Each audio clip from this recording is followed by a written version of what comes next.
Today, George Lucas is celebrating his 82nd birthday, and we would like to celebrate it in a bit of a unique way. Don't get scared by the title of the video. This story is not told to scare you, but to draw your attention to the contribution Lucas has made to the film industry.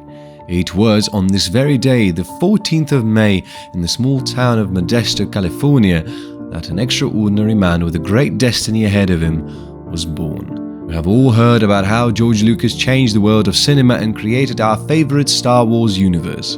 We have also heard about his high level of professionalism, how nobody believed in him, and how despite all of that, he still managed to do something unimaginable. How he earned billions of dollars and became one of the richest people in Hollywood. But not everyone knows the real success story, which almost literally ended in tragedy for Lucas. Behind the story of Lucas's genius lies a severe shock that happened during his work on The New Hope in 1976. On yet another ordinary shooting day, the director was taken to the hospital because of incredible stress and an immense amount of tension. Later on, George himself admitted that he didn't think he would make it through. And that is exactly the reason why episodes 5 and 6 had different directors.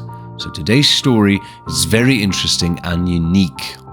One that usually is not told, but we will tell it. You will understand what lies beneath the fame and money and the kind of hell Lucas had to go through in order to give the first Star Wars to the world. Believe us when we say that you will look at the director from a completely new point of view. For your convenience, we've placed time codes, but we recommend watching the video in full for a better understanding. All of the information for this video was taken from a documentary, Empire of Dreams, in which Lucas and his team talk about how the original trilogy was created 30 years later. Therefore, we haven't come up with anything nor distorted any information. You've probably heard about the fact that in the 70s nobody believed in the success of either Star Wars or George Lucas, at the time a young director who stood up against all of Hollywood to chase his dream. By 1974, he already had 2 films under his belt, THX 1138 and American Graffiti. Both of those projects were inspired by Lucas's youth. The first one was originally his student project at the University of Southern California of the Cinematic Arts, which he later decided to finish and bring to the big screen. The movie was created under the patronage of Francis Ford Coppola, the future director of The Godfather. He became a great friend of Lucas and had a major influence on his career. However, THX 1138 did not achieve commercial success and received mixed reviews from critics in 1971. Even back then, Lucas's closest friend considered him a very talented person, but his name still meant nothing to the studios. He had to prove himself. Interestingly enough, young Lucas was already planning something grand: to create a space adventure movie and call it Star Wars. He was literally consumed by this dream, but as we mentioned, first he had to make a name for himself so that the big corporations would notice him in some way. Together with the aforementioned Coppola, he began working on his second movie, American Graffiti, one that was much easier both in terms of production and audience understanding. It was a story about a group of teenagers and their final nights before becoming adults. By the way, the script was based on Lucas's own past, when he himself was a racer before getting into a car crash and deciding to stop. The movie also gave some spotlight to the then unknown Harrison Ford, the future star of both Star Wars and Indiana Jones, who played a supporting role. Unlike THX 1138, American Graffiti was both a major commercial and critical success. With a budget of $1 million, the movie grossed $115 million, which was an absolute incredible achievement. It was also nominated for 5 Oscars and received 2 Golden Globes. But most importantly, after the movie, George Lucas's name was on everyone's lips. That's when Lucas was finally taken seriously and he realized that it was time to make the movie of his dreams, Star Wars. However, he had no idea how difficult this journey would be. Let's just say that both THX 1138 and American Graffiti were enjoyable films for Lucas to shoot, but Star Wars made him hate directing with a passion. Soon you'll understand why. In May 1971 at Cannes, Lucas signed a contract with United Artists to begin work on the Star Wars, and on the 1st of August the title was officially registered by the Motion Picture Association. In 1973, George began writing the script, but only after the commercial success of American Graffiti was he able to fight for funding for the film. Alan Ladd Jr. helped him tremendously with that, as he was the president of the 20th Century Fox in 1976. He was the only person who truly believed in the success of Star Wars and did everything he could to ensure that the studio board allowed Lucas to make the first Star Wars movie. So Alan Ladd greatly supported Lucas, and without him, he would never have made the film.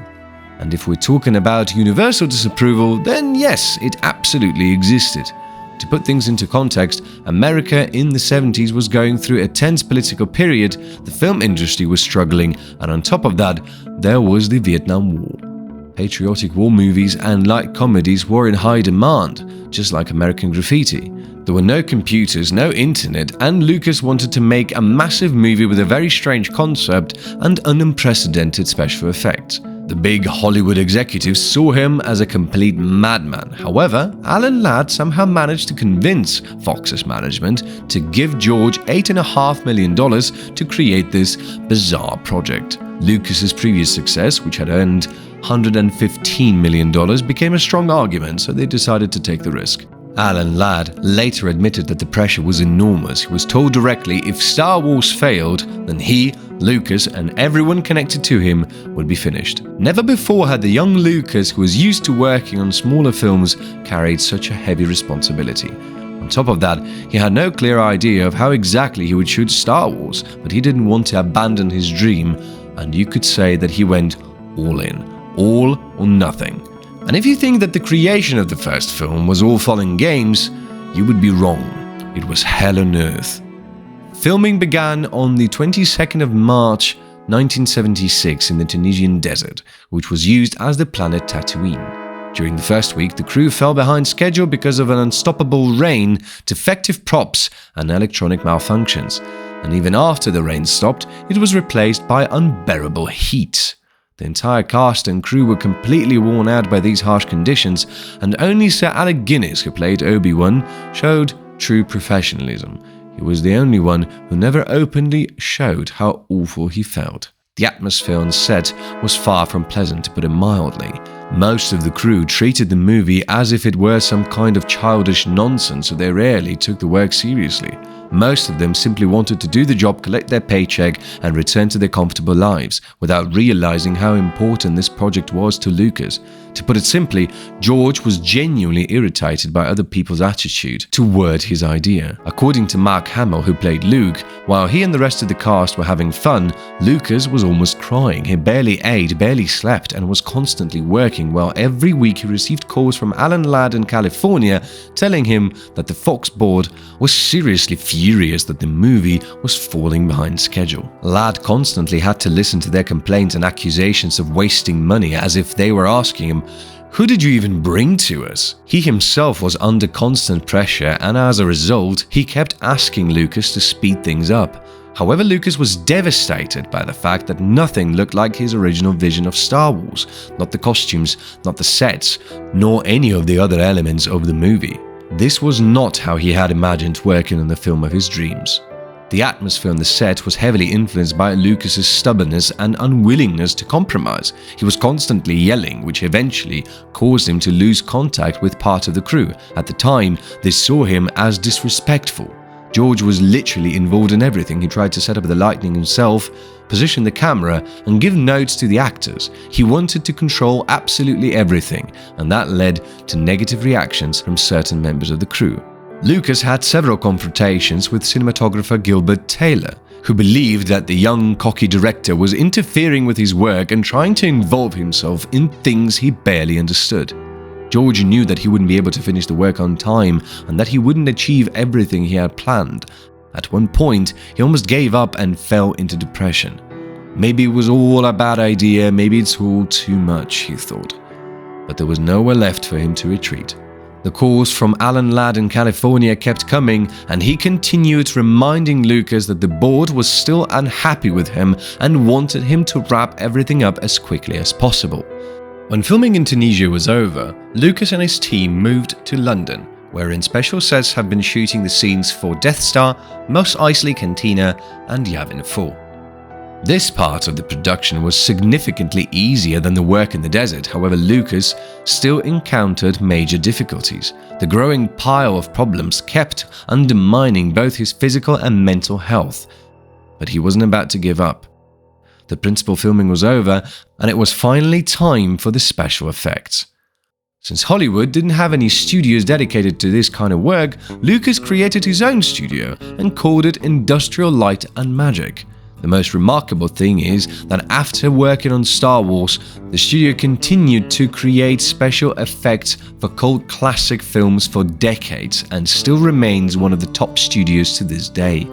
But back in the 70s, George founded it literally from nothing in a small garage with a small team made up of whoever he could gather.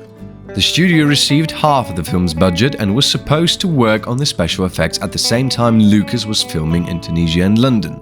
And when George returned expecting to see at least some results, he was met with a disappointing emptiness. It became obvious that ILM lacked discipline, and that is why Lucas constantly interfered in their work in order to keep them on schedule. He took away the studio's bonus and demanded that they finish the work with the remaining money. That's when the situation reached its breaking point. Lucas suddenly felt a sharp pain in his chest and was urgently rushed to the hospital. It was discovered that he had developed hypertension because of the enormous amount of stress he was under. That already sounds frightening. What sounds even worse are Lucas's own words from the documentary.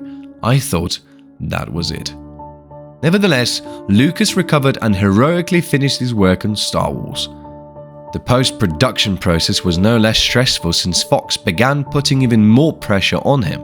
On top of that, he was unhappy with the movie's editing, so the production once again fell behind schedule and the premiere was moved from Christmas to the summer of 1977. To make matters worse, Mark Hamill got into a car crash and injured his face, which made any possible reshoots or additional scenes involving him impossible. By the way, that is exactly why his face looks so different in the 5th episode. Those scars were real, and to make it feel more believable, the Wampa attack scene was added. The re-editing of the movie took a huge amount of time and effort. Lucas fired the original director and brought Paul Hirsch and Richard Chew on board. He also asked his wife, Marcia, for help, who at the time was working as an editor on major films and helped Lucas completely reassemble Star Wars from scratch. She later received a well-deserved Oscar for her work. And so, the work on Star Wars was finally over. However, George was so depressed and exhausted that he himself stopped believing the film would be successful. The global premiere of the movie took place on May 25th, 1977. Lucas decided not to attend. He was tired of everything and instead went on vacation to Hawaii with his colleague and friend director Steven Spielberg. It was there that he later learned about the movie's success. He received a call and was told to turn on the news. It was all about the incredible, massive success of Star Wars. And you already know the rest. The movie quickly captured everyone's attention. Its initial release grossed $307 million. A New Hope, which at the time was simply called Star Wars, received 11 Oscar nominations and won 7 for the Best Production Design, Costume Design, Makeup, Sound, Editing, Visual Effects, and Original Score. The most disappointing part is that George Lucas never received the Oscar for Best Director, even though he was involved in every stage of the production, and without him, this beautiful result would have never existed. You have every honor that a man could have. You've got almost Oscars. No. No Oscar. No Oscars. The winner is Woody Allen for Annie Hall.